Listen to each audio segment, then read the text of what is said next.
पंडित गंगाधर विद्याधर मायाधर ओंकार रामेश्वरम नाथ पांडे नाम के एक व्यक्ति मंदिर में पुजारी थे। जितना बड़ा उनका नाम था उतना ही बड़ा उनका दिल। वो हर रोज मंदिर में भंडारा किया करते थे और उस भंडारे का खाना अकेले उनकी बेटी सावित्री बनाया करती थी। वो सभी लोग हर रोज पंडित जी और उनकी बेटी को खूब दुआएं देकर जाते थे, जिस वजह से उन्हें कभी कोई तकलीफ नहीं होती थी। वहीं दूसरी तरफ मनोहर तिवारी का बड़ा सा परिवार था। एक रात दोनों पति पत्नी, हमारे पास अभी एक ब्रह्मास्त्र बचा हुआ है, यानी मोनू। बस ऊपर वाले से दुआ कीजिए कि मोनू की शादी एक ऐसी लड़की से हो जाए जो हम सबका खाना अकेले ही समय पर और स्वादिष्ट बना पाए। ऐसी लड़की मिलना तो लगभग नामुमकिन है। तो ऐसा करते हैं, हम लोग किसी वृद्धाश्रम में चलते हैं और वहीं रहते हैं। कम से कम समय पर आखिरी टाइम पर खाना तो मिलता रहेगा, क्योंकि रोज रोज हम बहुओं को कुछ कह भी तो नहीं सकते, वरना उनके पतियों को बुरा लग जाएगा। लगता है तुम सही कह रही हो। हमें वृद्ध आश्रम ही चलना पड़ेगा। हमारे बेटों को बुरा तो लगेगा, लेकिन हमारे पास इसके अलावा कोई रास्ता नहीं है।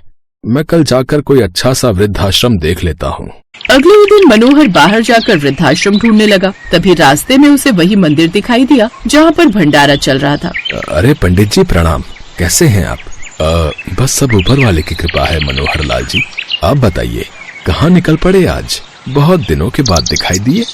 कुछ नहीं पंडित जी, एक वृद्ध आश्रम ढूंढ रहा हूँ। सोच रहा हूँ मैं अपनी बीवी को लेकर किसी वृद्ध आश्रम चला जाऊँ और आगे का जीवन वहीं बिताऊं। 7 बहुएं होने के बाद भी वक्त पर खाना नहीं मिलता।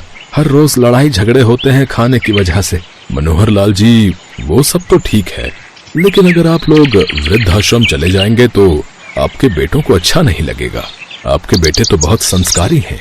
तभी अचानक मनोहर की नजर पंडित गंगाधर की बेटी पर गई, जो अकेले ही भंडारे का खाना बना रही थी। पंडित जी ये लड़की कौन है जो अकेले ही इतने सारे लोगों का खाना बना रही है? मनोहर लाल जी ये मेरी बेटी सावित्री है।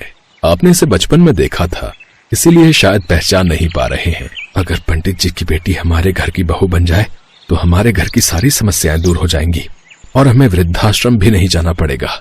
क्या सोचने लगे मनोहर लाल जी? कुछ नहीं पंडित जी, मैं तो बस ये सोच रहा हूँ कि बेटियां कितनी जल्दी बड़ी हो जाती हैं, पता ही नहीं चलता। वैसे आपने अपनी बेटी के लिए कोई लड़का देखा? मनोहर लाल जी अभी तो कुछ देखा नहीं। जिस दिन ऊपर वाला चाह लेगा मेरी बेटी को अच्छा वर मिल ही जाएगा। पंडित जी अगर आप बुरा ना माने तो मैं आपकी बेटी का हाथ अपने सबसे छोटे बेटे मोनू के लिए मांगता हूँ। अरे मनोहर लाल त्रिपाठी जी, ये तो मैंने कभी सोचा ही नहीं। आपका परिवार इतना संस्कारी है, आपसे अच्छा परिवार तो मेरी बेटी को कभी मिल ही नहीं सकता। अब मनोहर ने वृद्धाश्रम वाला प्लान कैंसिल कर दिया और कुछ ही दिनों बाद दोनों की शादी हो गई। सावित्री बहू, आज तेरी पहली रसोई है और तू अकेले ही खाना बनाएगी, क्योंकि तेरी जेठानियों के हाथ का खाना बिल्कुल जहर होता है। सासू माँ, देवरानी जी के सामने आप हमारी बेइज्जती क्यों कर रही हैं? अरे चुप करो दीदी, कम से कम इसी बहाने हमें खाना बनाने से आजादी मिल जाएगी। हाँ यार, ये तो सोचा ही नहीं मैंने। सासू माँ, हमें भी खुद का बनाया खाना बहुत बुरा लगता है। देवरानी जी, वो सामने किचन है, आज से आप वहाँ की योद्धा हैं। सावित्री किचन में गई और खाने का सारा सामान देखने लगी। इस परिवार में 17 लोग रहते हैं और यहाँ 12 तरह की सब्जियाँ रखी हुई हैं, तो मैं सबके लिए अलग अलग 12 सब्जियों की थाली तैयार करती हूँ। ससुराल वाले खुश हो जाएंगे। लगभग 2 घंटे के अंदर ही सावित्री ने सारा खाना बनाकर तैयार कर लिया। उसके बाद खाने की टेबल पर उसने 12 सब्जियों की अलग अलग थाली पेश कर दी। वाह वाह वाह वाह वाह, पहली बार खाने की महक से ही पता चल रहा है कि खाना कितना स्वादिष्ट होगा। बहू, तूने तो 12 सब्जियों की थाली लगा दी। इतना सारा खाना तूने अकेले, वो भी इतनी जल्दी कैसे बना लिया? सासू माँ, ये बात आप ससुर जी से पूछिए। मेरे पिताजी तो उनके बहुत अच्छे मित्र हैं। अरे भाग्यवान, सावित्री बहू के मंदिर में जो भंडारा होता है ना, वहाँ पर सैकड़ों लोगों का खाना सावित्री अकेले ही बनाती थी। फिर ये 12 सब्जियों की थाली बनाना तो उसके लिए बाएं हाथ का खेल होगा। मुझे यकीन नहीं होता कि आजकल के टाइम पर भी हमें ऐसी लड़की मिल गई। बहू, तुम्हारी तो पूजा करनी चाहिए, लेकिन उससे पहले खाना खा लेते हैं। पहली बार हमें अच्छा खाना खाने को मिलने वाला है। दीदी, मुझे पता है आपको देवरानी जी से जलन हो रही है, मुझे भी हो रही है, लेकिन कुछ बोलना मत, क्योंकि अब हर रोज ये सावित्री सभी के लिए खाना बनाएगी, वो भी 12 सब्जियों की थाली। खैर, खाना खाने के बाद आज बहुत सालों बाद हमारी आत्मा तृप्त हुई है। मैं पहली ऐसी सास होंगी जो अपनी बहू की तारीफ कर रही है, और तू सच में तारीफ के काबिल है। आखिर हमारा ब्रह्मास्त्र काम आ ही गया। तो इस तरह से उस दिन सावित्री की खूब तारीफ हुई, इसीलिए वो बहुत खुश भी थी। अगली सुबह जब सावित्री अपने परिवार के लिए खाना बना रही थी, तभी उसकी सभी जेठानियां उसके पास आ गईं। सावित्री, अब तुझे हर रोज 12 सब्जियों की थाली बनानी पड़ेगी, क्योंकि एक बार जब शेर की जुबान में खून लग जाता है तो अब उसे लत पड़ जाती है। दीदी, कल तो मेरी पहली रसोई थी, इसलिए मैंने 12 सब्जियों की थाली लगा दी थी, लेकिन रोज रोज ऐसा करना तो थोड़ा मुश्किल होगा ना। तू अपनी जेठानियों से जुबान लड़ा रही है। तुझे इस घर में रहना है तो 12 सब्जियों की थाली हर रोज बनानी पड़ेगी। अब गुस्सा क्यों कर रही हो? भले ही थोड़ा वक्त लगेगा, लेकिन मैं 12 सब्जियों की थाली बनाऊंगी। आप लोग परेशान मत होइए। चलो, हमारा काम हो गया। इतना बोलकर उसकी सभी जेठानियां वहाँ से चली गई। बाहर जाने के बाद सासू माँ, ससुर जी, यहाँ तक कि हमारे पति भी सावित्री की बहुत तारीफ कर रहे थे ना। अब देखना, सुबह शाम 12 सब्जियों की थाली बनाने में सावित्री की हालत खराब हो जाएगी। अभी थोड़ी देर बाद देखना, जब टाइम से खाना नहीं दे पाएगी तब सभी लोग इसकी बुराई करने लगेंगे। बिल्कुल सही कह रही हो आप। एक दिन की बात अलग है, पर रोज रोज टाइम पर 12 सब्जियों की थाली बनाना बच्चों का काम नहीं है। लेकिन एक बार फिर से 2 घंटे के अंदर ही सावित्री ने 12 सब्जियों की थाली बनाकर तैयार कर दिया।